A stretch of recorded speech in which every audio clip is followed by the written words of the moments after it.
Recording in three, two, and one.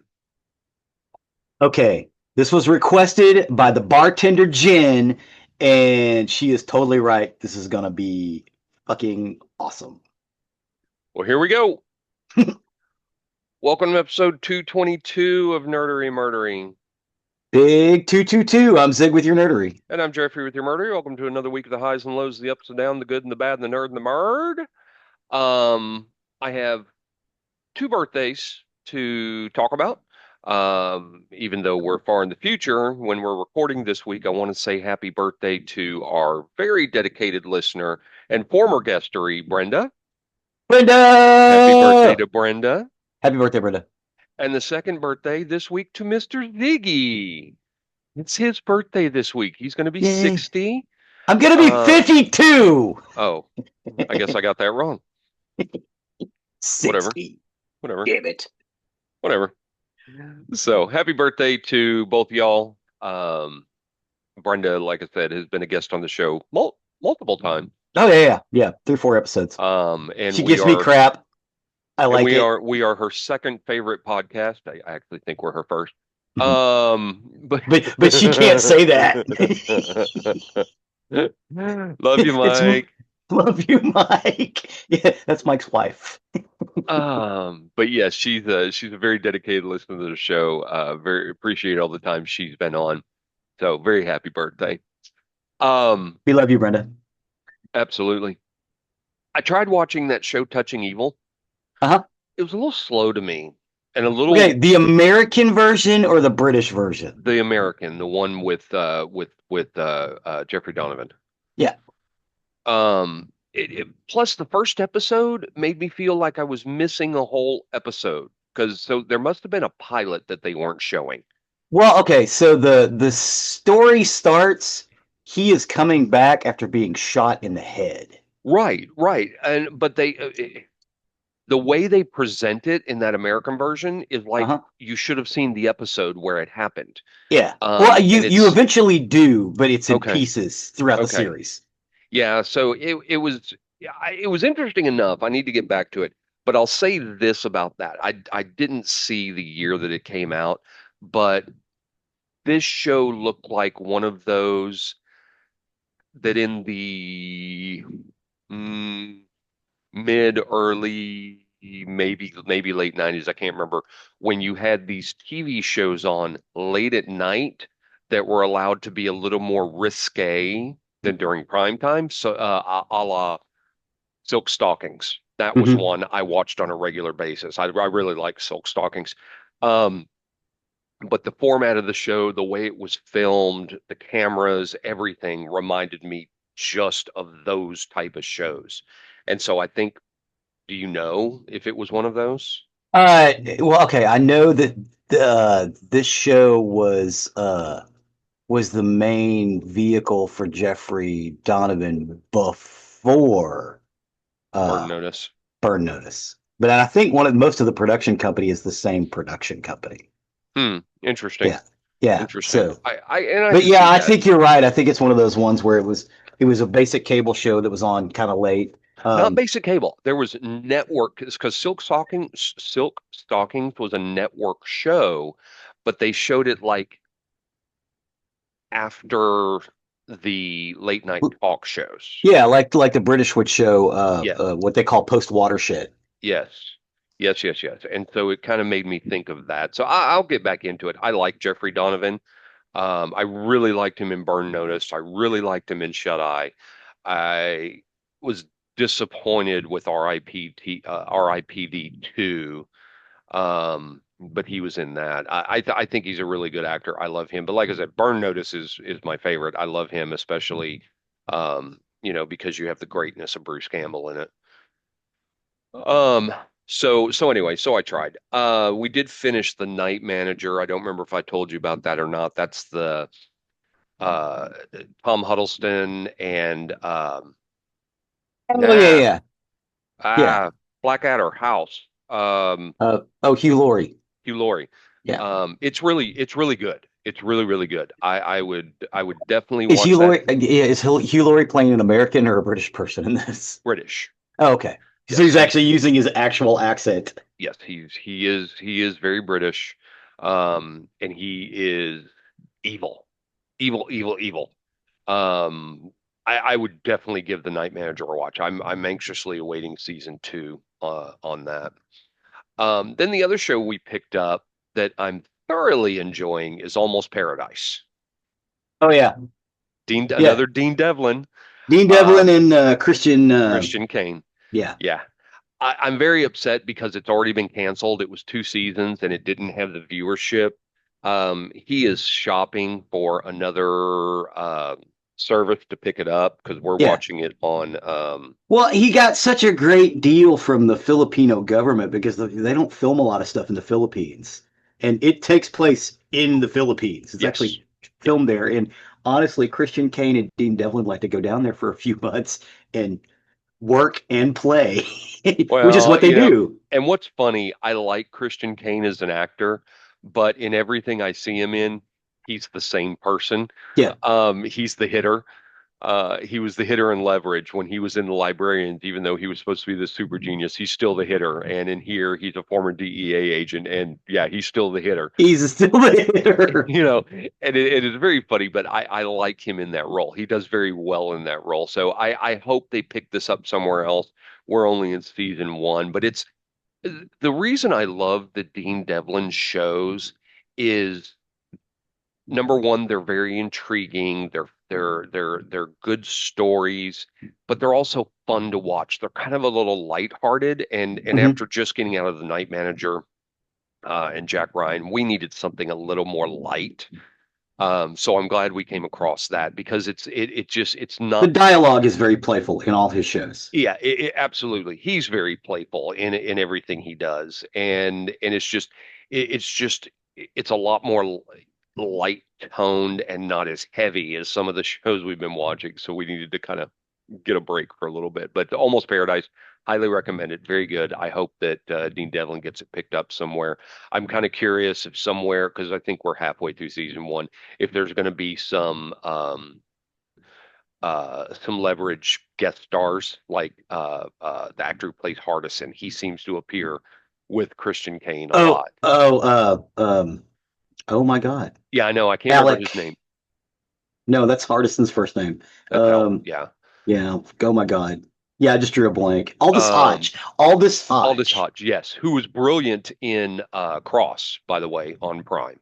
Um, I highly recommend that too. Wait, So Alex. Yeah. yeah, yeah, he played Alex Croft and it was brilliant. I'm hoping they He's get also more doing that seasons show of that. King on the Hill, and he's doing Leverage. He's busy. Yeah. Is Leverage still going on? The Yep. Leverage Yep. revisited, rebirthed, Yep. whatever it is? Yes. We need to finish that up. Leverage is As a always matter a of fact, great show. they just cleared a like a third season. Oh, excellent, Yeah. excellent. Um. Yeah. Aldous Hodge is working, working, That's great. and he was in Straight Outta Compton. He played Yeah, MC Ren. yep. So that's what we got going on in our lives. Book update. Just for those of you who are listening and don't know if it's out or not, by the time this episode released, the book should be out. I'm Mhm. currently, my publisher said the draft physical copy of my book should be shipped to me within 10 to 14 days as of Thursday or Friday, like, whenever it was. Um, so once I have the physical copy in my hand and I give the final approval, then we'll go to print. So I expect from the time we're recording, we're maybe 20 to 30 days out tops. So by the Mhm. time this episode releases, should be out. Make Yeah. sure to check it out on Amazon. You can also check out my website at jeffreyhwright.com. And there is a Facebook page for Prime members as well. If you haven't already gone there and looked at the preview with the character bios, please do. I recommend that. I've been We've put out a bunch of stuff on our Nerdery and Murdery and TikTok pages as well. So outstanding, there should be plenty of stuff for you to see. outstanding. All right. I don't have anything else. If you have anything, go for it. Otherwise, let you take it away. Okay. This is about bands from the Valley that Jen did. I'm gonna have to give like a 2 minute history lesson on why the sounds that you're hearing are in the music, so it might make sense Yay, better. yay, What? Yay! What? yay. What? Nothing. Continue. No. What is it? Nothing. Nothing. Go on. Go on. I'll tell you in my notes. Go on. Okay, so for those who didn't for those who didn't pay attention in world history class, uh, Spain was controlled by the North African Moors for 1,200 years, or most of it was, right? So there's this heavy Middle Eastern influence in Spain, or more succinctly, North African. A lot of North African sounds and music and food and culture and stuff. That's kind of an undercurrent in Spain. Well, after the Reconquista, which happened right before they started going over to the New World, I mean, when I say right before, like almost at the same time, right?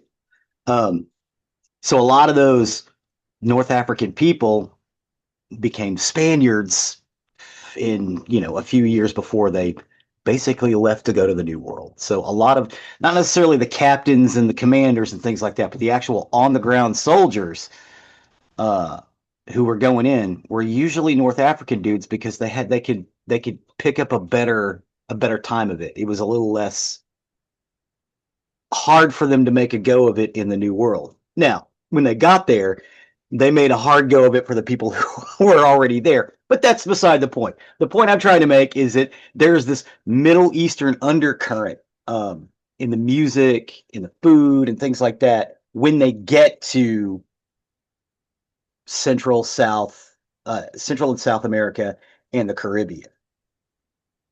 At the same time, there were several empires going on in Mexico and Texas at that time um, that had their own cultures and thoughts and ideas and the way they made music and things like that. What we're talking about today is how all that music makes sense because it's all in there. You get Middle Eastern flair, you get um, Mahica or Aztec. They use Aztec because the name for the Aztec people was Mexica, but it's also the name of the country for Mexico. So they started using Aztec to differentiate the two when you're having a conversation. Um, Maya influences, stuff like that. All of that's boiling over. Plus, in Texas, we were owned by Spain for a while, for a long time. We were owned by Mexico for a long time. We were owned by France for a long time. This is a multicultural place and always has been. And especially right there at that Rio Grande River, there's a lot of cross-cultural things going on. You've got the Germans that came over in the 1850s, and you've got the Czechs that came over with them. Um, there's an interesting undercurrent of Ashkenazi Judaism that was also going on, as well as Sephardic Judaism that came from Spain because they were basically told leave or convert, so they went Well, west. and for those of you who aren't aware, there's a reason it's called Six Flags Over Texas. There were six Yes. flags that ruled the country of Texas at one point, the Hmm. land of Texas, if you will. And Um, most of them within a period of about 60, like the first four yeah, was like 50 years. It's yeah. in one person's lifetime. Um, and there was a lot of different cultures that were populating the state. Some people will be very surprised to find out there is a very big German culture in the state Yes. of Texas. The German actually lost out as the official language of Texas by 2 votes. Two votes. Two So votes. it It was was either huge. it was German and then English and Spanish were about tied for number two. The Yeah, English and Spanish people decided to get together and say, well, we'll just go with English. yeah, Uh, and they won that by two votes when two they were votes. voting on it for the Republic of Texas. So a very big um, Germanic culture. Hmm. There's a lot of Czech culture here as Hmm. well. We've talked about the kolaches in West Texas. That's Czechoslovakian. The entire town is built around Czech culture. Yeah. Um, and then very heavy Hispanic culture here in this state as well. Of course, Hmm. you understand our proximity to Mexico. Hmm. So the culture within Texas is just all over the place. No, it's everybody. It's everybody. And people don't realize that. They think, well, it's all oil wells and horses and cowboy hats. No, no, it's multicultural. We were crossroads. We were across. The name Texas means friendly meeting place. That's what it means because we were a crossroads. This music that we're exploring today is all about that. You can hear everything that I'm talking about, including weird ass punk rock from New York City. It's just weird, but wonderful. So we're talking about bands from the Valley. So a lot of these bands are unsigned or on local independent record labels. So some of my information is a little scant. The first band we're going to talk about is Pinata Protest by La Chona. Or I'm sorry, La Chona by Pinata Protest. Right, Pinata Protest is an American punk rock band from San Antonio. The band is noted for their amalgamation of Tex-Mex and punk music with lyrics both in Spanish and English. And in 2006, lead singer and accordionist Alvaro Del Norte originally formed Pinata Protest with three other musicians, Manuel Garcia and Victor Luna. And Elliot Ramirez, the bassist, have all left the band. In 2010, they had a debut EP, Plethora, was released. And in March of 2012, Pinata Protest first performed at South by Southwest and have appeared multiple times. In 2013, NPR Music referred to Pinata Protest EP El Valente as the ultimate lesson of the combination of accordions and punk representing an organic expression of bicultural life lived by millions across this country. It's actually not bicultural, it's multicultural, but you get what they're saying. Um, in May 2015, NPR's Alt Latina said Pinata Protest, we are big fans of the band. In late October of 2016, Pinata Protest went into the studio with producer Dave Irish to record Pot of Gold recordings in Orange County. Their brand new EP titled Cuatro Éxitos was released in May of 2017, featuring 4 tracks. The band released their full album, Nacio Nights. It was released under the Spanish label Kasabian. They are influenced by the Ramones, Nirvana, Los Crucidos, Tex-Mex, and Norteño bands such as Los Tigres del Norte and the Texas Tornadoes. What did you think about La Chona by Pinata Protest? One of the things I really love about piano rock bands is Mm-hmm. the frequent use of the accordion, or as they call it, the squeeze box. Yes. Like the Last Bandoleros. Mm-hmm. Last Bandoleros have been touring with Sting for a while, and I got Mm-hmm. to see him in concert a few years ago, and they opened, and then they played with him during his set. I dug this song a lot. I could tell it was a punk song, Mm-hmm. for two reasons. Number one, the just it's a punk song. Number two, the length of it. The song Uh-huh. wasn't even a minute and a half. And that would be my one complaint about it. I dug this song a lot. Really? My complaint was it was too short. I Mm-hmm. would definitely listen to more of them though. I like Yeah. this band. That pop punk sound is really fun, but you're right. They do keep with the punk ethos. It's like, okay, this is great, but we need to go on to the next song. So none of Yeah. them are over 2 minutes. Yeah, and that's the one thing about punk songs. If I like it, it's too short. And I'm like, can we continue this a little bit? So no, I like this one. If This you was a good don't one. like it, it's too long. Right, exactly. Yeah, I mean, I love these guys. Again, this is not my favorite in this list. I'm gonna gush about my favorite. It's not my favorite as well, but they're very good. Yeah, I like him. And again, the liberal use of the accordion, which comes from he was saying German. That is what influenced accordion music and Tejano music because they brought them with them. Accordions and tubas. You'll also hear tubas in here because they were playing oompas. What's oompa music? I'm drawing a blank on the word. Oompa? What do you Yeah, mean Oompa? oompa music. You know, the German oompa oompa. The Poles Oh, like it. The Germans like it. oh, Polkas, polkas, yes, polkas have a big influence as yes, well, and that comes from that swath of German and Czech Texas. yeah. The next band, the Tronauts, with the song Crimson. Um, they're referred to as a stoner grunge band located on both sides of the Mexico-Texas border. So right along that river valley that Jeff is living in now. They have a wide variety of dark and aggressive influences, ranging from extreme metal or hardcore to doom and industrial. Los Tronauts' sound is constantly evolving, merging and experimenting, always rooted in a mix of sonic aggression and melodic elements. Now, they are referred to as Los Tronatas and the Tronatas.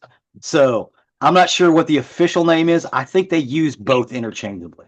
What did you think about Crimson by Los Trancas? I really, really love the open of this. Let me kind of explain how I listen to these lists. I sometimes go through these lists two or three times unless I absolutely hate them, which I'm going to be honest, I expected to on this. I thought this was going to be all piano punk, and I was like, not ready for this. Yeah. No, this Because is a little bit of everything. We right, got this list from a friend of ours. yes. Jenn, who is a bartender where I golf, she is the one who gave this list, and so big shout out to her. Hopefully she's listening. Yeah. Um, Matter of fact, the name of this episode is titled "Bands from the Valley." Thank you, Jen. yeah. But yeah, I wasn't expecting to like it, but and so I listen to these to the side sometimes when I'm working, and I'll listen to the playlist, and I might put a note here. Then I'm like, oh, I got to go back. I need to listen to that some notes, and this was one of those that I started as I was working away just to keep something playing off to the side, because I like to hear music while I work. But this one made me stop and go, I need to pay attention to this song. Because I absolutely love the open, that deep bass note at the open. Mhm. This sounded very goth to me, what I would expect it for goth. I could see this in a really cool vampire movie, not a fucking Twilight glowing vampire fucking movie, A real vampire a movie. cool, good vampire movie, a true movie. The singer almost sounded if they were trying to sound very Ozzy-like, Mm-hmm. that I thought was really cool. If they ever make and I'm going to qualify this, a good Lost Boys 2, this could go in Mm-hmm. there. I don't recognize the actual Lost Boys 2 and don't Well, count it it. was originally a werewolf movie that they made Lost Boys. It was terrible. Yeah, The about Lost Boys, werewolves who were bikers, which yeah, totally yeah. makes sense. Lost Boys 2 was terrible. I don't count it. It's just like Highlander 2 doesn't exist. There was a This, Highlander too. yeah, doesn't exist. But this was very, very good. And like I said, this would really fit in a cool vampire movie. Great song. Yeah, it is a great song. I like this one. It's a little heavier than I normally listen to, but yeah, it's pretty fucking awesome. Yeah. All right, so the next one is the Mutants, and the name of the song is Transit Method. Now, Reverse that. Reverse that. a Transit Method. This name of the song is the Mutants. Yes. Are you sure it's not the name of the band is the Mutants? 100%. Okay. Um, Here's the thing.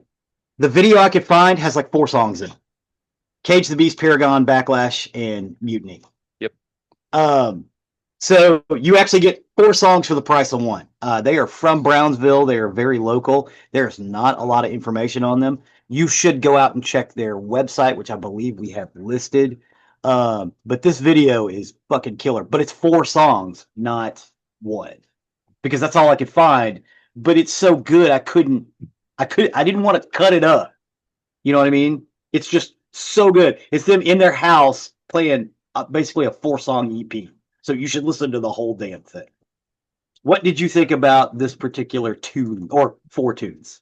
I didn't realize it was 4 tunes when I started, and this was another one. So I got past the last song and I went back to work, let it play, and then came to this, and this one immediately turned me back.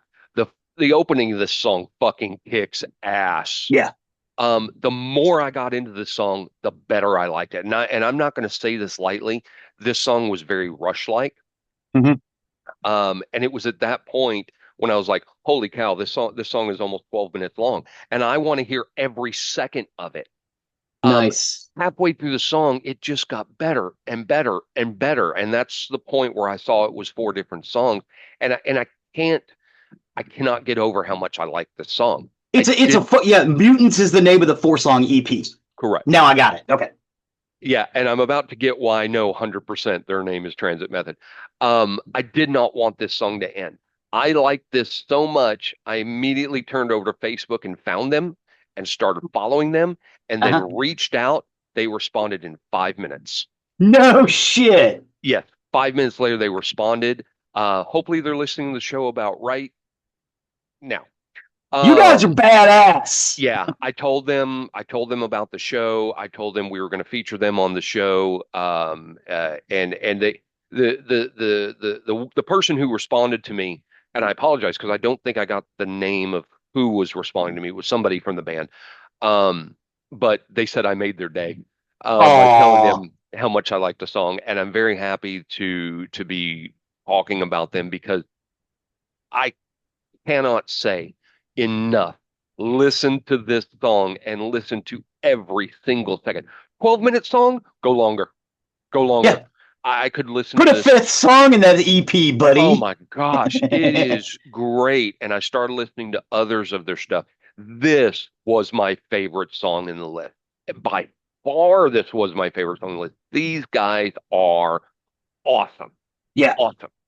Please go listen to them. Watch that video. It is just yeah, it is. It is. It's just them playing in their house. yeah, Um, but from the opening of the song, that was just a stop down for me. I'm like, oh my gosh, this kicks ass. yeah. It And it does. was great. It was great. Transit Method is a great band. Great band. Yes. I've got to find where they're going to play locally and go see them. Well, I mean, they're in Brownsville, so yeah, I'm assuming if they're Yeah, playing locally, it's going to be around you they somewhere. are, and I know they play in Austin as well. Hmm. They probably play in various places in the state, but I'm going to look for when they've got a show here and go see them because I can't get enough of these guys. Yeah, yeah. Transit Method's badass. Yeah, And again, it's Transit Method. The EP is Mutants, correct. and the songs are Cage the Beast, Paragon, Backlash, and Mutiny. Well, and So like I said, that's why I was 100% certain that's the name of the band because their Facebook page is Transit Transit Method. Method. Yes, They are badass. And again, yes. all of these bands are they may not necessarily be local, but they play locally. It's like they're based there in and Hmm. around the valley.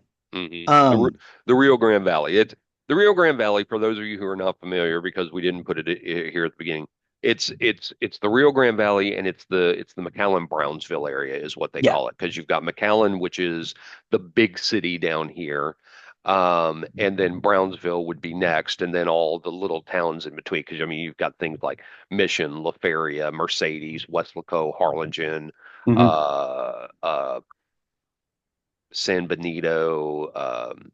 We've got Padre Island down here. This is all Yeah. called the Rio Grande Valley. Yeah. So what it is at the little point, the little corner of Texas, the bottom point, there's a little strip that follows the river up. That's what he's talking about. Yeah. And it's not the whole river, but it's very long but very narrow. Yes. The This area he's was talking about. this area was a critical important port for the Civil War. The Brownsville port was very critical in the Civil War. That's that's where the Juneteenth was the proclamation was addressed was right there. Right. Well, they were able to get in munitions and supplies this far south and send it up into the war because it was easily defended. It was easily defended, and you couldn't get there easily. It wasn't worth the North's time to guard against this port because it was just so far south. So it was a very important part. Railroads were put in here that also send it up. So it was that's what the area's origin was. Yeah, It was very critical for the Civil War. yeah, it's a cool little area. And what's great is again, not so much now, but like when we were kids, that border was pretty porous in inside that strip on both sides. Like you could go Hmm. up what 10, 20 miles, you didn't need a passport or anything. There's a lot of trade back and forth. People would work on one side and live on the other, Hmm. vice versa. When you need to go. And Jeffrey to this day, he still goes to the other side to get like medicine Mexico, and yeah. Yeah, yeah, I go into Nuevo Progreso. Yeah, Progresso, and have a good time.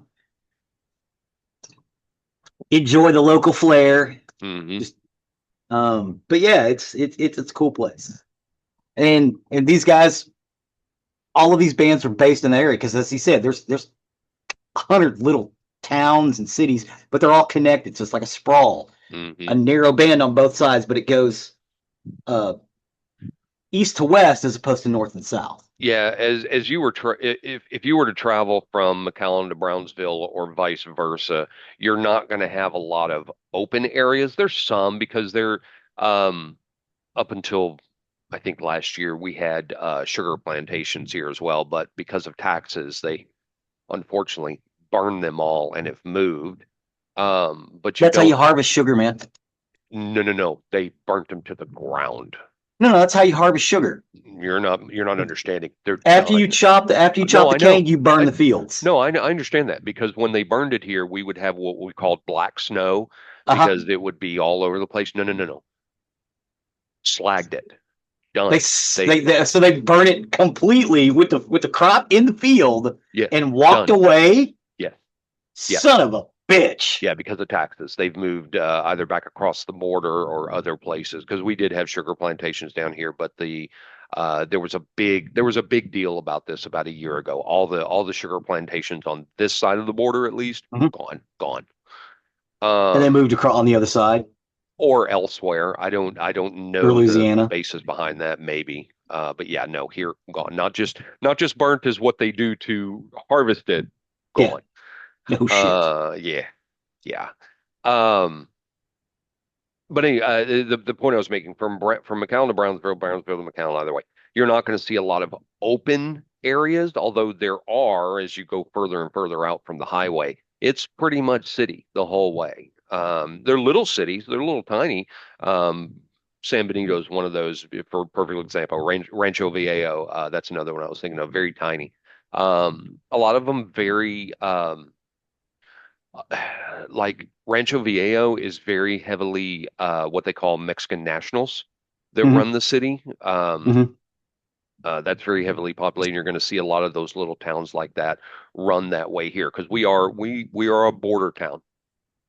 Um, yeah, and there, on the water tower, it's got a picture of oh my God, I can't think of his name. Freddie Jesus Christ, Fender, Freddie Fender. that's San Benito. Yeah, San Benito. Freddie Fender's picture is on the water tower. Birthplace of Freddie Fender. Yeah, And I no, think the about the that. the Rancho Viejo water tower is a golf ball. the There was a movie in the late 80s that was filmed down there called the Milagro Beanfield War, which Freddie Hmm. Fender's in. If Hmm. you've never seen it, you guys can get a good glimpse of what that area looks like. It's beautiful. It's beautiful. It's coastal plain, which is nice. If you're familiar with coastal plain, that's what it is. Yeah. So Um, anyway, okay. we veered way far off. Yeah, we did. Yeah, well, I mean, we had to give them some idea of what we're talking about, so it, Yeah. it was it was important. But backing up, Um, transit method, listen to them. yes, Transit Method's fucking awesome. Yes. As much as I love that song, the next song in our list is my favorite in this list. It is Ojos Açaí by Santa Obscuridad. Ojos Açaí, open your eyes, or eyes open. Um, and it's Santa Obscuridad is obscured saint. So when I was originally talking about the history lesson, there is in Texas and in northern Mexico, there is German, there is Middle Eastern, there is uh, Jewish, Aztec, American, British, uh, all these different cultures. You can hear them all in this song. All of it. All of it is in this song from start to finish. There is this lovely, lovely singer that they got to uh she's not part of the band most of the time. Um her name is Maria Cristina Pumarejo. She's basically like they hire her to sing at events, right? They got her to sing on this because they wanted to show that that's Spanish guitar flamenco sound. She's basically a flamenco singer. And oh my God, uh, Santa Obscuridad are from Houston, Texas originally. Houston's not far from them.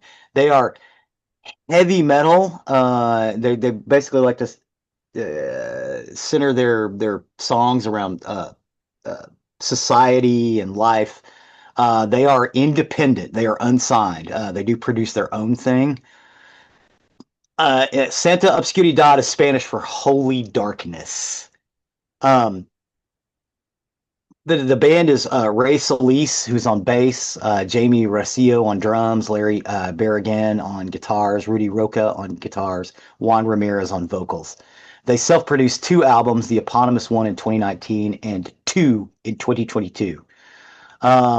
Maria Cristina Pumarejo is a singer, artist, songwriter, entertainer from the Houston, Texas area. Um,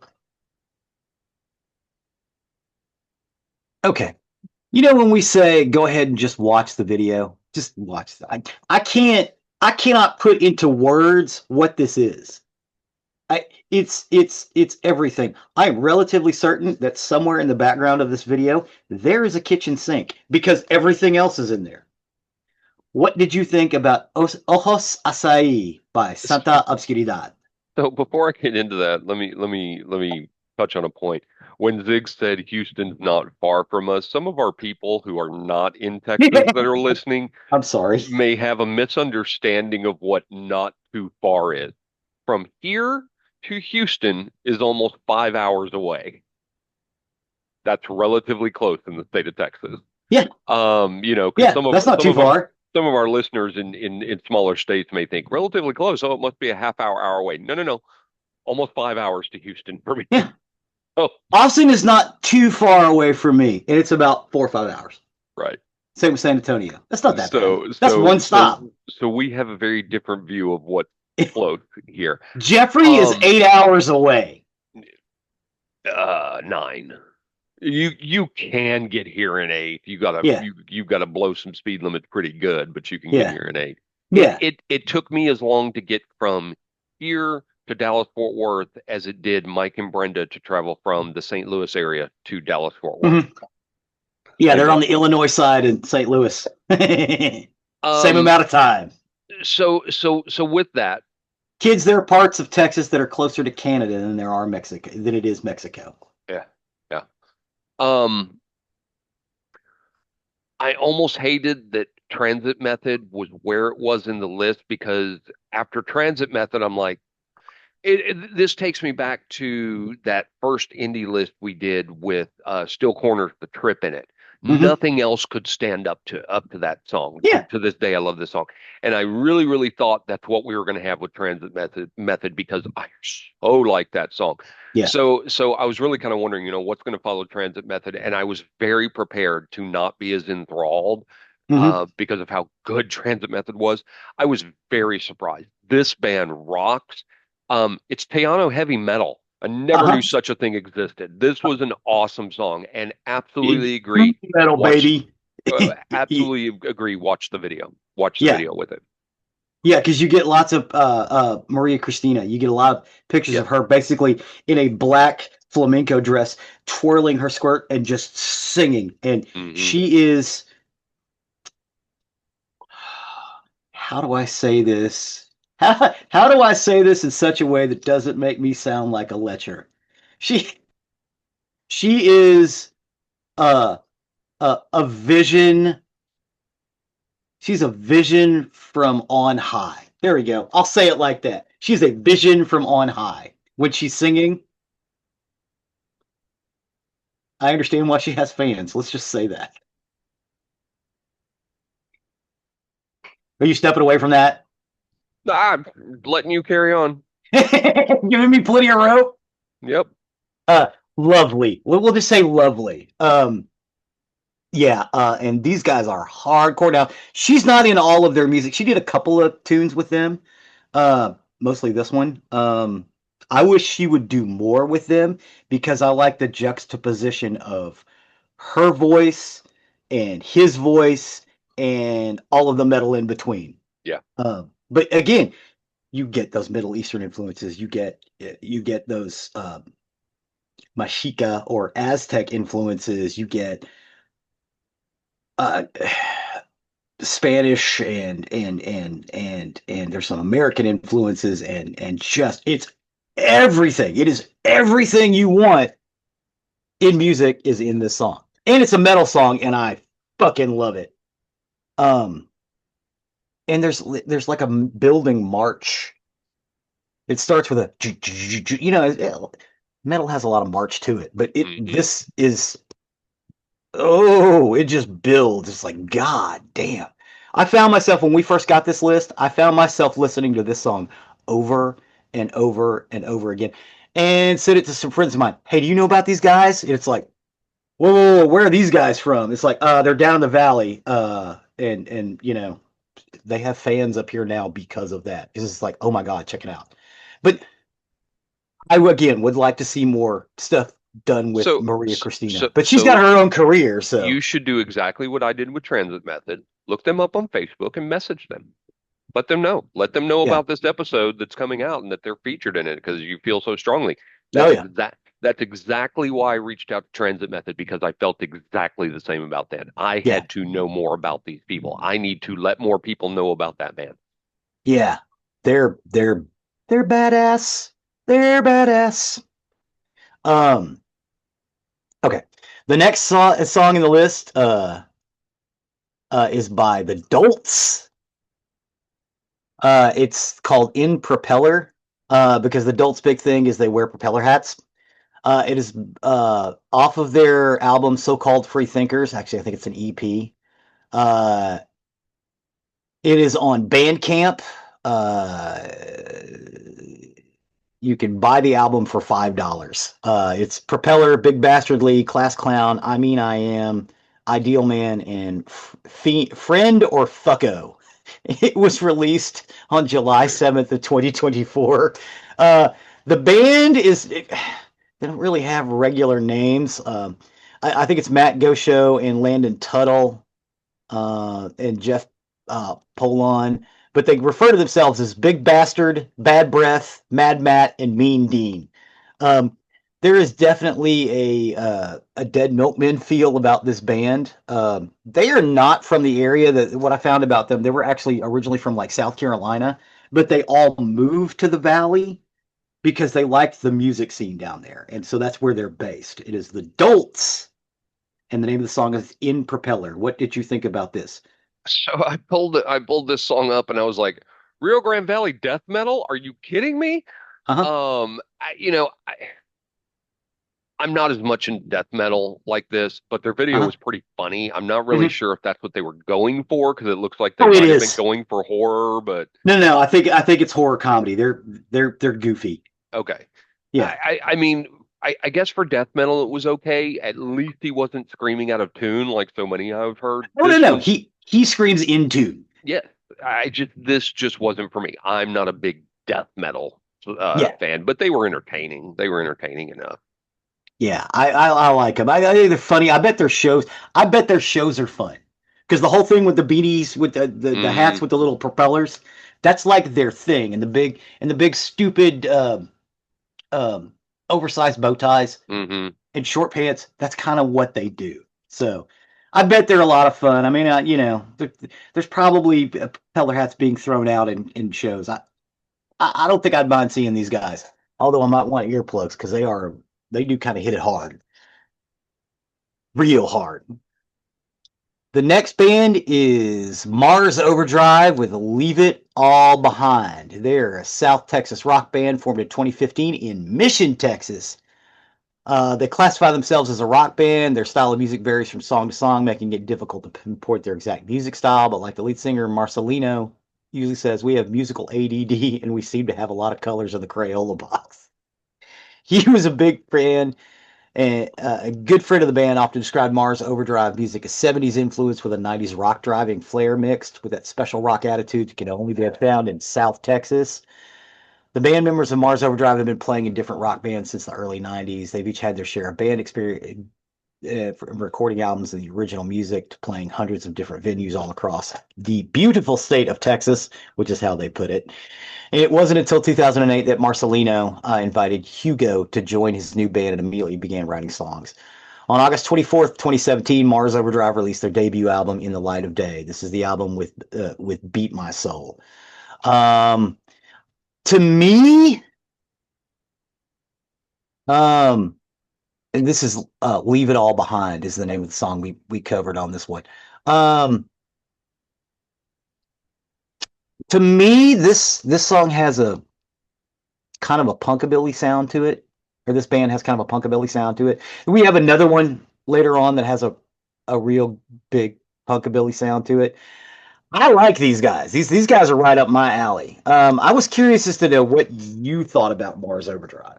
I could easily see how this is in your wheelhouse. The song is good, and I don't mean to downplay it when I say this, but it's not for me. Yeah, Easily yours, just not for me. There's nothing particularly wrong with this song, but this is just a style I don't listen to.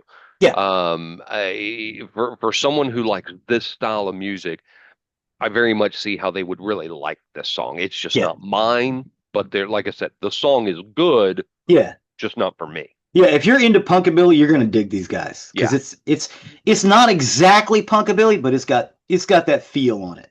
yeah. It's got punkabilly DNA. They definitely have a punkabilly cousin somewhere. You know what I mean? Hmm.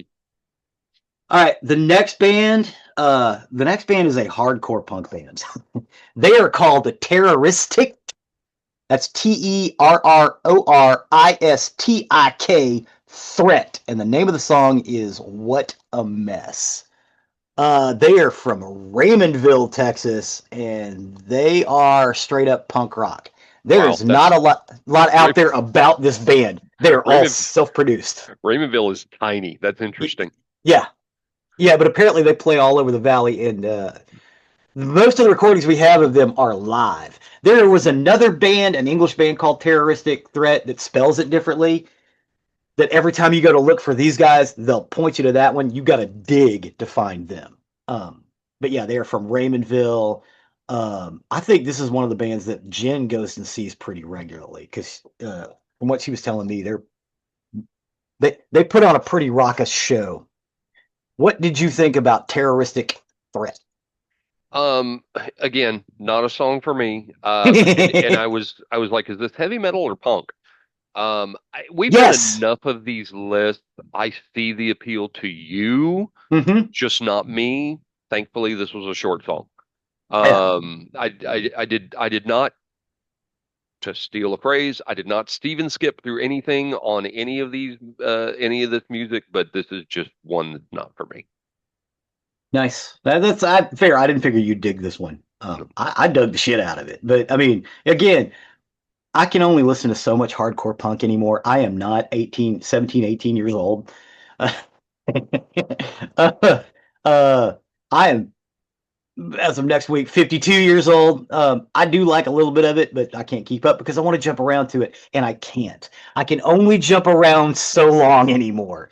Um, the next song on our list. But yeah, you guys should check out the list anyway. And again, I think I've said this before. The best way to view this show, if you're watching it on YouTube and you want to hear the music list, go to the playlist. Go to the bottom of the playlist. Listen to the show from there. When we get to the song, pause it, go up and play the song. That's how I listen to them when I'm listening to them at home. And yes, I do listen to us, mostly to check out my mistakes because sometimes I will say things that are just wrong. And it's not because I'm intentionally saying them wrong or that I didn't know, but sometimes my brain switches nouns. Like in the Goth episode, I kept referring to Andrew Eldritch as Palmer Eldritch. Palmer Eldritch is a character in a H.P. Lovecraft novel. The two names are interchangeable in my brain. His name is Andrew Eldritch, not Palmer Eldritch. Palmer Eldritch is an H.P. Lovecraft character. But things like that happen, and I like to listen for that so I can go back and go, oh hey, I made I made a mistake. It's because the synapses are all firing at the same time, especially when we're doing this show, because I really like to geek out about some of this stuff. Um, The next song is Three Bad Jacks. Run Johnny Run. This isn't this isn't a band that has a punkabilly cousin. This is their punkabilly cousin. It's a little wheeling and dealing at the crossroads, a quick slap to an upright bass and a smoking beat. Add to the mixed guitar chops of Elvis Suissa, and the Three Bad Jacks music comes in to stretch the borders of rock. Three Bad Jacks are the bastard sons of rock and roll's greats like Elvis Presley, Joe Strummer, Johnny Cash, and Joey Ramone. This full throttle trio fuses the best parts of rock, punk, and rockabilly to a unique sound that defies any label or category.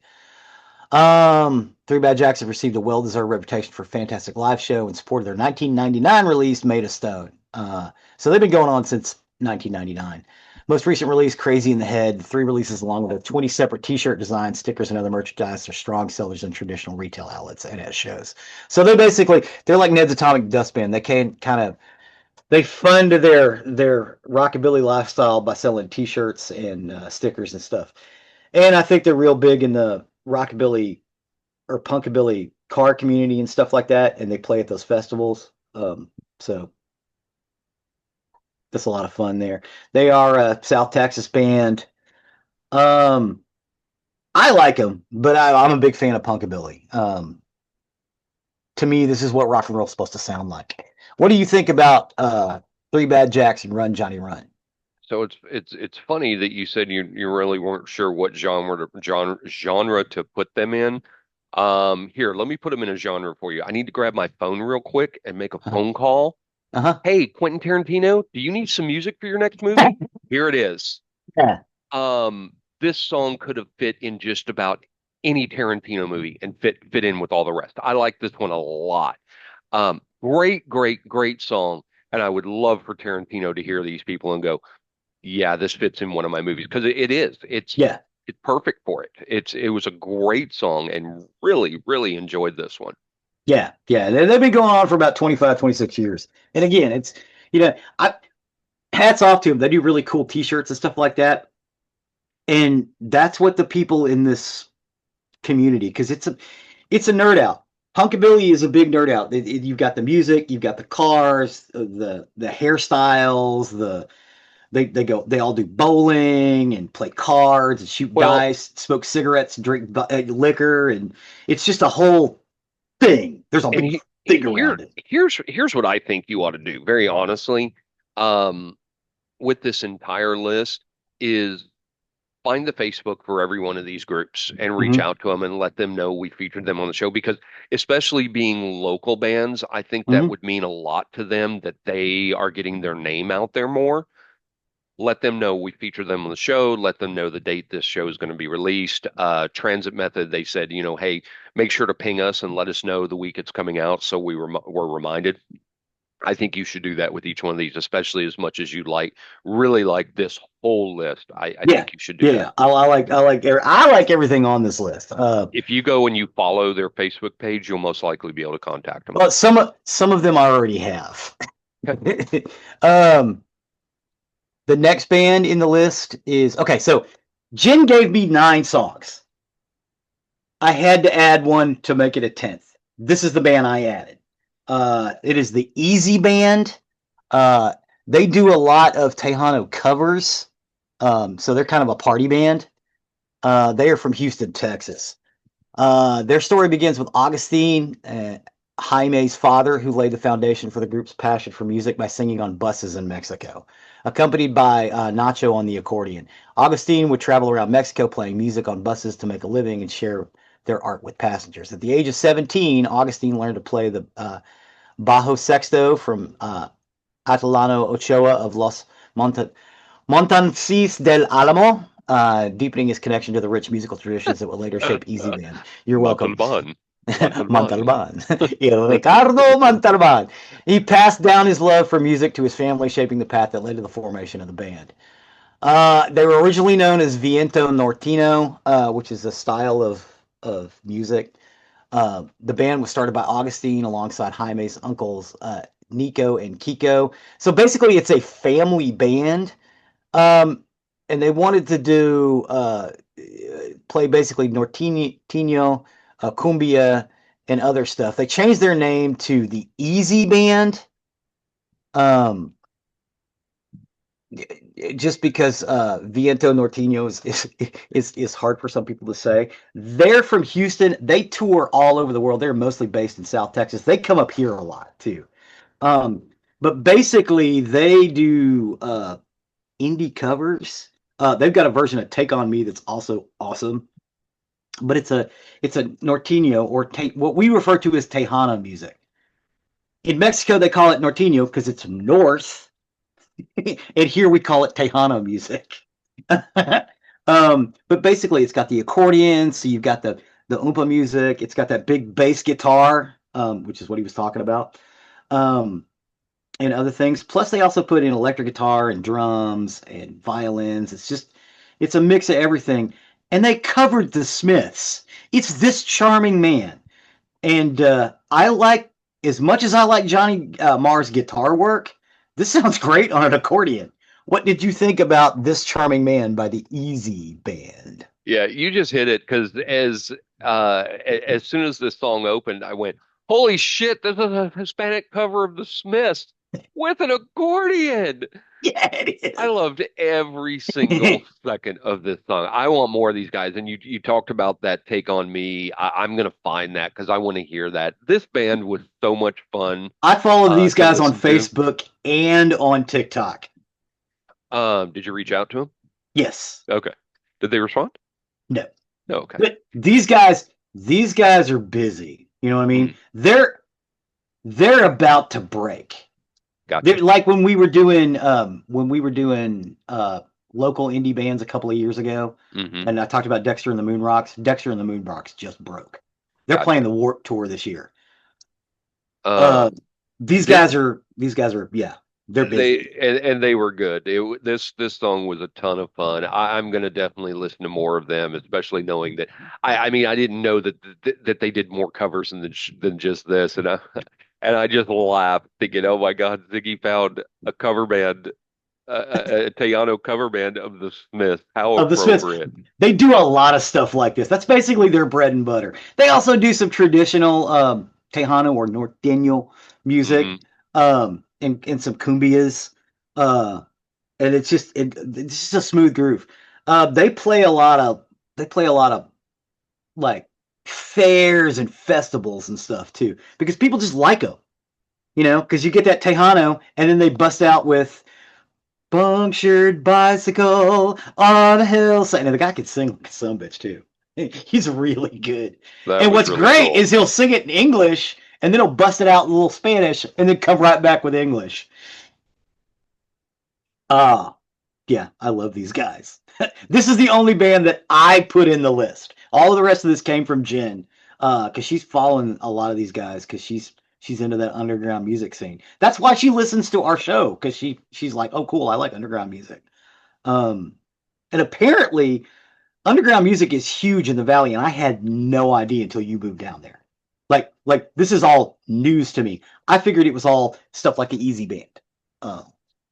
But no, there's metal and punk and new wave. I found a goth band that's based in the valley, and guess what? They're in the next goth episode. Because you asked for a goth episode. Let's do another goth episode. So I went out and found one. Yeah, I liked Yeah. it.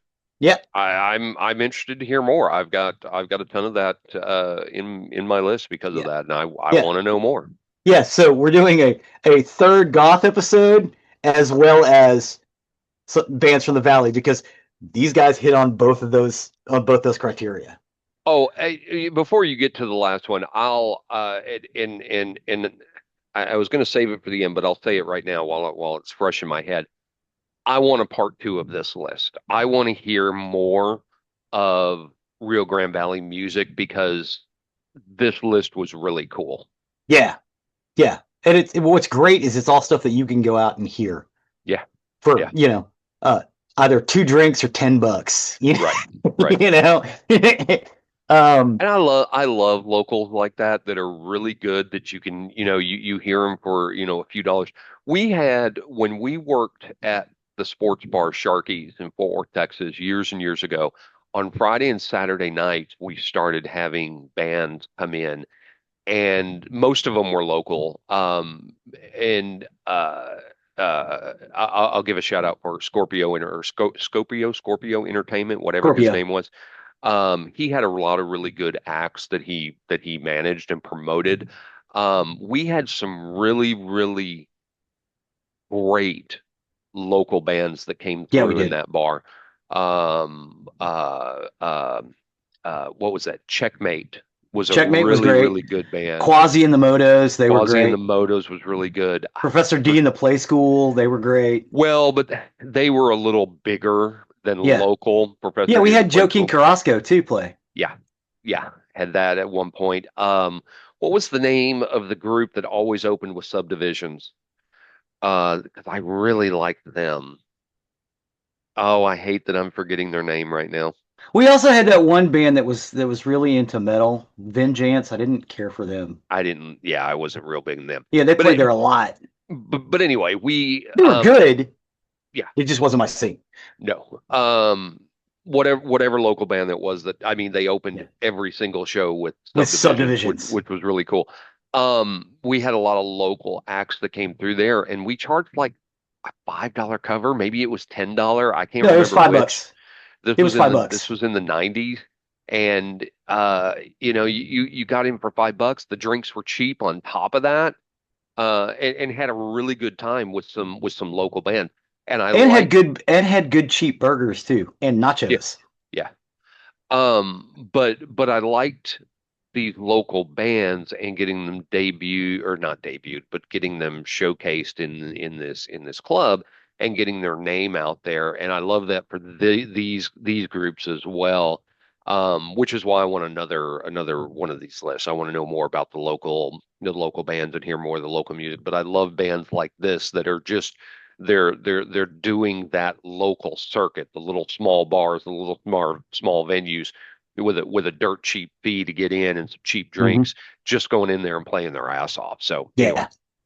that's my interjection with that. Continue on to the No, last no, one. you're good. I was actually about to mention that. I was like, yeah, we used to work at a bar. Uh, but yeah, it's a lot of fun. That sounds awesome. The next time I come down there, I hit up Jen and find out where some of these guys are playing because I'd like to see them live. Um, so the next one that she gave me, I had a hard time finding. The Associates, also known as the Duets, are a punk rock band from Brownsville, Texas. Um,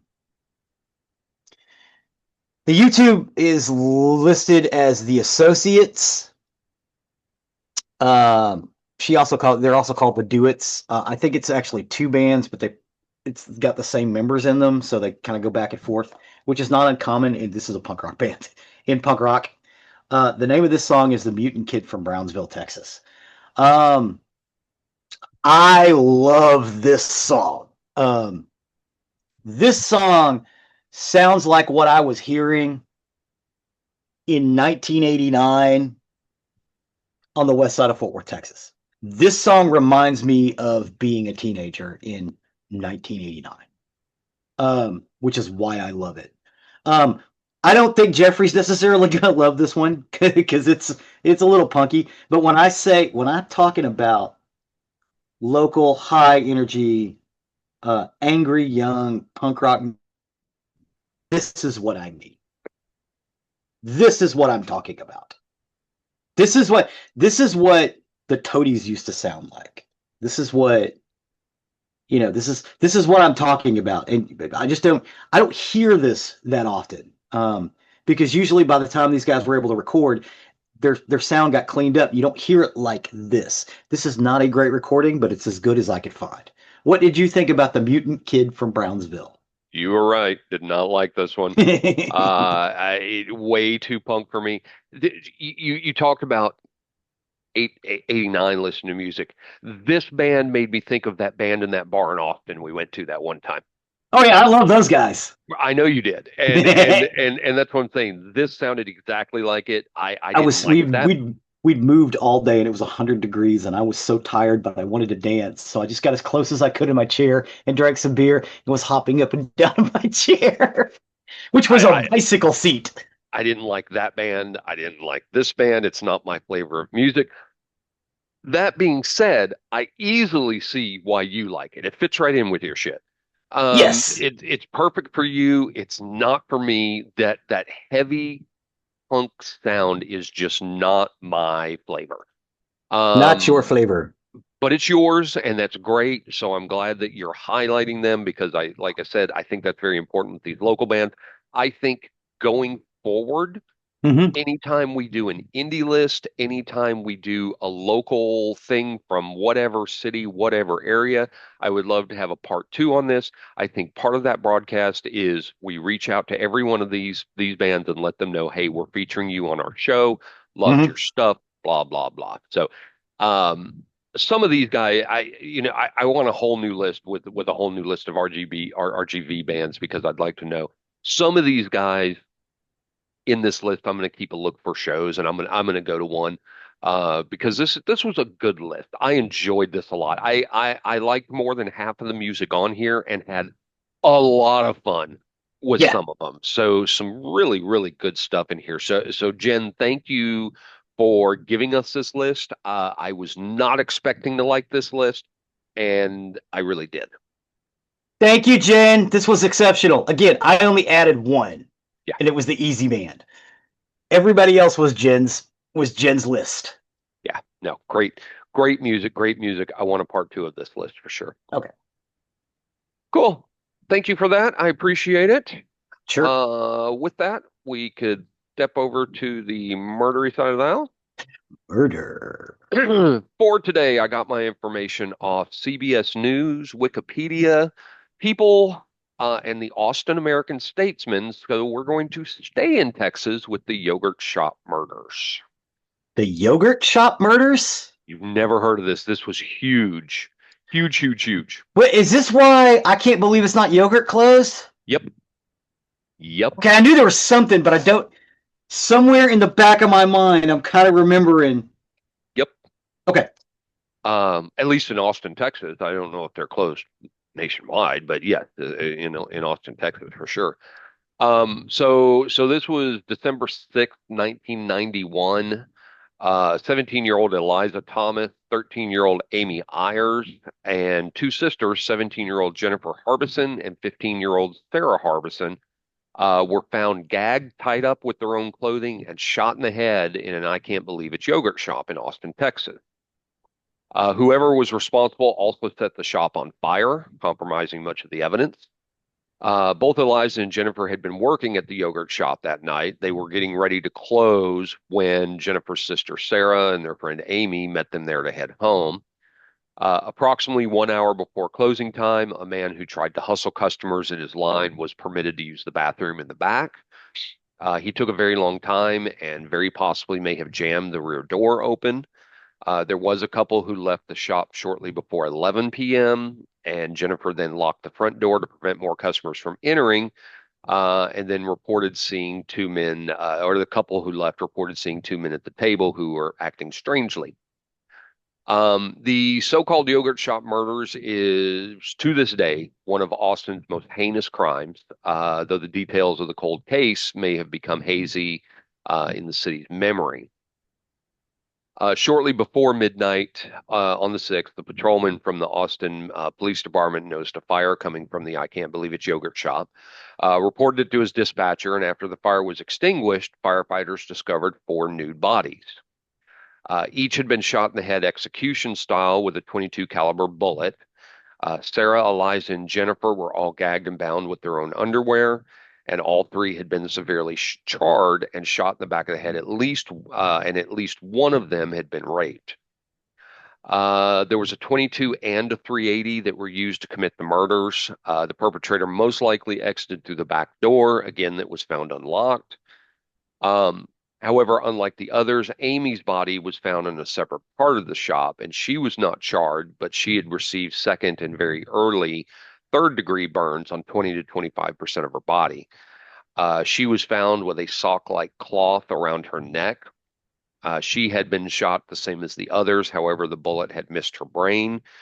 She also had a second bullet wound, which caused severe damage to her brain, exiting through her lateral cheek and jawline. As I talked about the two different calibers, the gunshot wounds did reveal two types of guns were used, but there was very little other evidence at the scene, and debris from the fire complicated the early investigation. And it's 1991. We didn't have the technology or the rigorous attention to detail in the police departments that we have now. Right. Billboards were placed all over Austin that depicted the four girls following the murders. There was a reward for information. The Austin Police Department soon developed a task force that was dedicated solely to solving the crime. Government agencies, including the FBI, were called in to assist, but ultimately the case went cold until 1999 when four men were arrested and charged with the murders. Initial investigations had produced a large number of persons of interest, among them a 15-year-old caught with a 22, which was not established to be the murder weapon. He was found in a nearby mall days after the killings. He initially gave promising information, but after tough questioning, the detective decided he was trying to get himself out of the gun charge and eliminated him and three petty criminal friends whom he had implicated, none of whom were older than 17 at the time. Several years later, a new detective on the case theorized that the 14 from the 1991 were credible suspects. By that time, they were in their 20s. And in a string of interrogations conducted by various detectives, confessions were obtained from some of the suspects. They said all four, Robert Springsteen, Michael Scott, Maurice Pierce, and Forrest Wellborn, had participated in the murder. There was no record of what was said to the men in the 91 interrogations, which made it impossible to know whether the detectives had supplied information to suspects in their initial interrogation. Such information could be used to implicate the suspects in later interrogations if they were to reference it. All four of the men were released back then for lack of evidence, but in 1999, when a new team of investigators were taking a fresh look at the case, they obtained confessions from two of the four men, Robert Springsteen and Michael Scott. Those questions would later be called into question after the two recanted, saying they were coerced, and charges were ultimately dropped against Maurice Pierce and Forrest Wellborn due to lack of evidence, and Robert Springsteen and Michael Scott were the only two to go on trial. I want to stop real quick and talk about the confessions and saying they were coerced just as a point of interest. Listen to next week's show, and you're going to hear more about coercion. Mm-hmm. So, anyway, continuing on. Um, so the sole evidence against them were their own words. Michael Scott said he knew that the front door of the yogurt shop was locked and that the key had been left in the lock. He also knew that the killers had entered the shop through the back door, which had been left open. Scott recalled hearing one of the girls tell Pierce that the money had been dropped, that is, placed in the drop safe. He also described hearing someone slap one of the girls, and this was consistent with the autopsy finding of a contusion on Amy Eyer's lower lip. Scott also knew that a 22 revolver and 380 semi-automatic were used in the murders, and he knew that 5 shots had been fired. Although He Scott said knows an one, awful lot about this, and none of this was publicized. again, we're not sure what's coerced, so Yeah. take it all with a grain of salt. Although Scott said one of the girls had been killed in the office, he also said that she had been by the shop safe, which is in fact where Amy Eyer's body was found. Scott also told police that Amy Eyers was still alive after he shot her, a fact consistent with the autopsy findings. And most tellingly, Scott described piling the bodies of the three girls together in the middle of the storage area, covering them with a flammable material and setting them on fire. This accurate description of the origin of the fire could not have been the result of police suggestion because at the time when Scott was being questioned, it was believed that the killers had started the fire in the shelves along the wall. It was only after Scott gave his statements that another arson expert re-examined the evidence, and concluded that the fire had begun on the bodies as Scott had described. So, recognizing the importance of this evidence, Scott's trial counsel spent hours cross-examining the state's arson experts in an effort to discredit their testimony. The defense did not, however, offer any contradictory expert testimony. Both men were convicted, but a few years later, their convictions were overturned on constitutional grounds. The Sixth Amendment gives defendants the right to confront accusers, and in Scott and Springsteen's trials, their confessions were used against one another, but they weren't allowed to question each other in court. Texas courts later decided that those released were not entitled to compensation as they had not proven they did not commit the crime. One of the detectives in the interrogation, Hector Polanco, had been accused of coercing false confessions in a previous notorious case involving exonerated defendants Christopher Ochoa and Richard Danziger. Both were released after 15 years in prison. Danziger was assaulted in prison, which resulted in permanent brain damage. At the time, Rosemary Limburg was the district attorney for Travis County, Texas, and she was intent on retrying Springsteen and Scott. But before doing so, her office decided to take advantage of what was then a fairly new type of DNA testing called Y-STR testing. It was a way for searching and extracting male DNA only. The Y-STR testing was ordered on vaginal swabs taken from the victims at the time of the murders. By this point, investigators had come to believe that at least one of the victims had been sexually assaulted. As a result of the YSTR testing, a partial male DNA profile was obtained from one of the girls, but to the surprise of the district attorney's office, the DNA sample did not match any of the four men who were arrested. C.C. Moore, who is a DNA expert and genetic genealogist, said that the YSTR DNA is a tool that's sometimes used in criminal cases, and Moore explained that it can, quote, can eliminate almost everyone but the suspect. The prosecutors were still determined to retry Spring and Scott, but before doing so, they wanted to figure out who that mystery DNA belonged to. District Attorney Lemberg said more than 100 men, such as crime scene investigators and personnel from the medical examiner's office who might have come in contact with the body and possibly been a source of contamination, were tested, but it was all to no avail. In 2009, with no matches, the charges against Springton and Scott were dropped, and after nearly 10 years behind bars, they were released but not exonerated, leaving the possibility they could be retried at a later time. At the time of the killings, there was a known serial killer, Kenneth McDuff, episode 102, by the way. Go back and listen to that. 102, kids. Kenneth McDuff was in the area. He had a history of multiple murders involving teenagers, but was soon ruled out. He was executed on November 17th, 1998. Austin police admit that over 50 people, including McDuff, on the day of his execution, had confessed to the yogurt shop murders.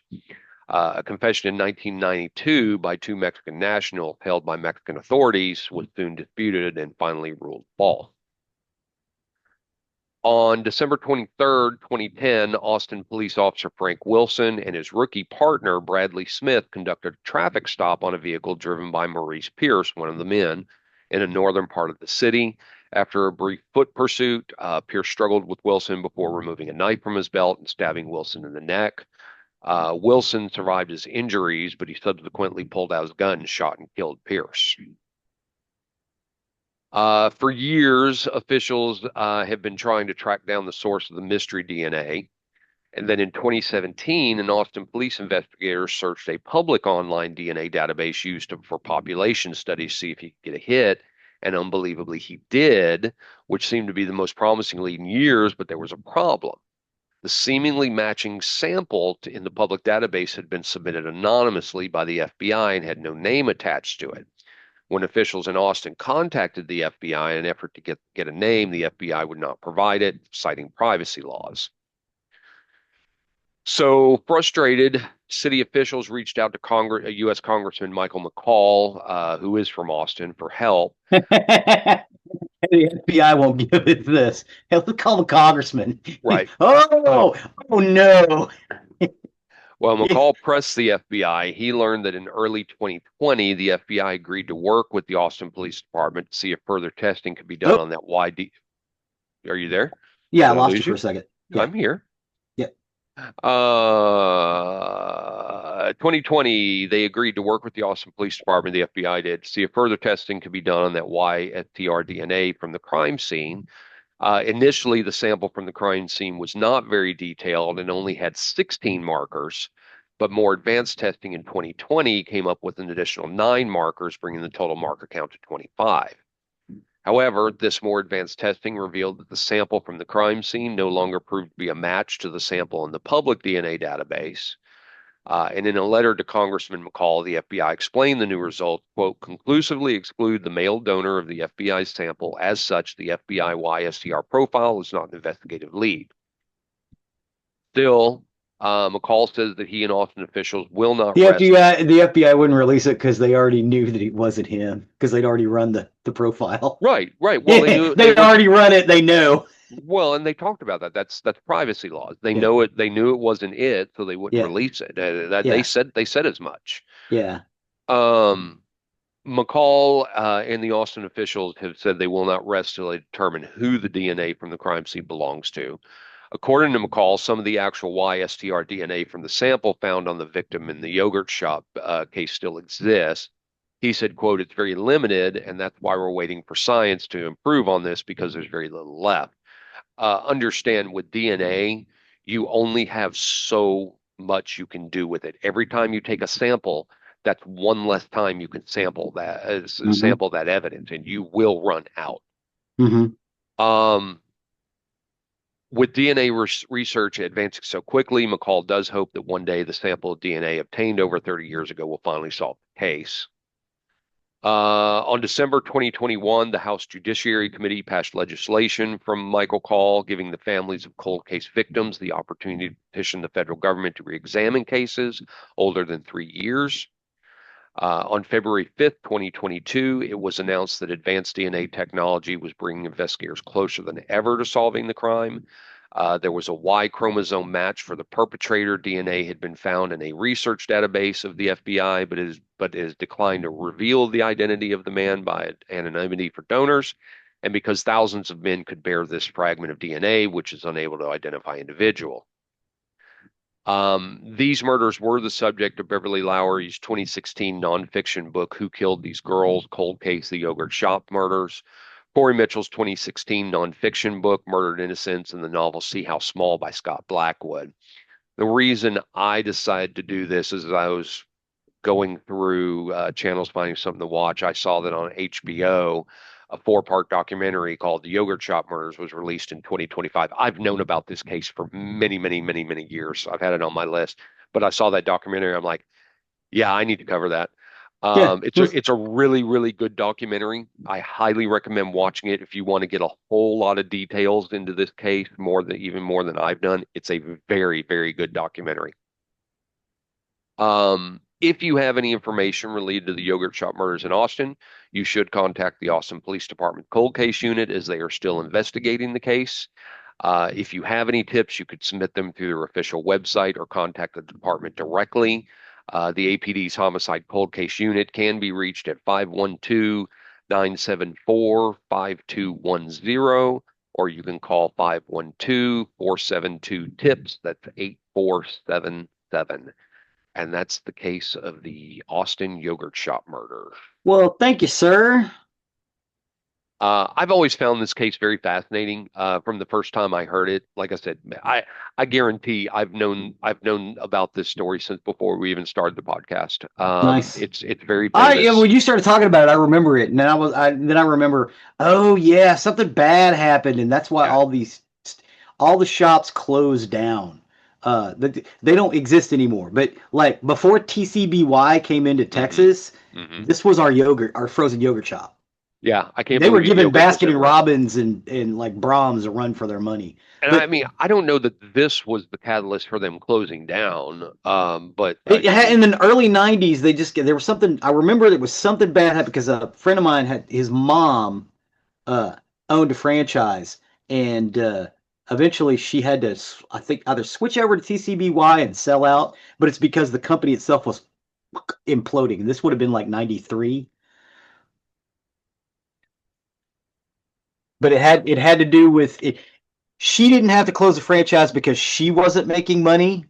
She was doing fine, but it was because I can't believe it's not yogurt was imploding, and he gave some weird uh, reason, and I think this was it. no, it says here on the internet the events are separate from the business history. No, well, it must have been Uh, something else. Yeah. In let's see, in 1996, Jogan Bruz or whatever acquired. I can't believe it's yogurt. And there we go. The acquisition by Jogan Frus in 1996 was the final step in the brand's existence as it was absorbed into the parent company and no longer operated as a standalone brand. So separate, Yep. separate. But yeah, this story's always fascinated me. Like I said, I've known it for a very, very long time. Had it on my list of ones I wanted to cover. But when I saw the documentary on HBO, I'm like, yeah, it's time for me to cover this one. Watch the Cool. documentary. It's outstanding. So that's it. That's my story for this week. Well, thank you, sir. Thank you. Appreciate you hanging along with that. That will take us to the end of our recording week. As always, you can find more information about us on nerderymurdery.com. That's our hub for everything that's about it. You'll find links, pictures, more information about various things, stuff about us. Plus, you will find the link to our YouTube page, which Zig so often updates. Yeah, definitely go listen to this one. Again, if you're going to listen to these episodes with the music lists, go to the playlist, go down to the bottom, play the show, pause it, listen to the music as we talk about it. It is the best way to listen to these because you actually get what we're talking about. And you Um, can and pick it right back up where you left off. and I love to nerd out over this kind of stuff. Take a listen to our end music for this because I did make it you to fit with this genre. I thought it was a pretty cool little song, and it's got the found squeeze yeah, box you in found it. a little Rocky Tejano I didn't mix. find it. I created that, man. I created that with AI. Oh, nice. I love working with AI. Yeah, I gave it the description of the show and what the show was going to be about, and needed to be Tejano type rock music, and created it. So I Nice. didn't have to go find shit. You just made it. Um, Yeah, so great stuff there. Listen to our end music. You can also find the link to our merchandise page where if you wish to show off your nerdery murdery fandom, please do consider purchasing something from there.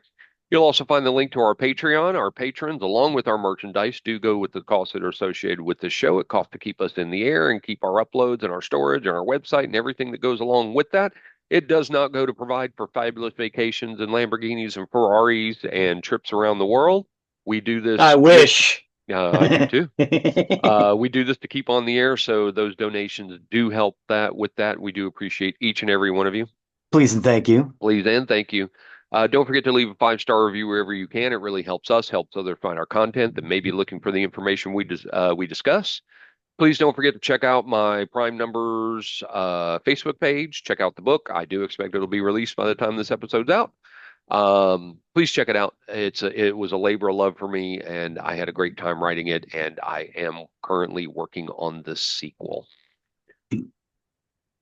Last but not least, before I forget about it, to our good friend Chuck, time to go sleep now.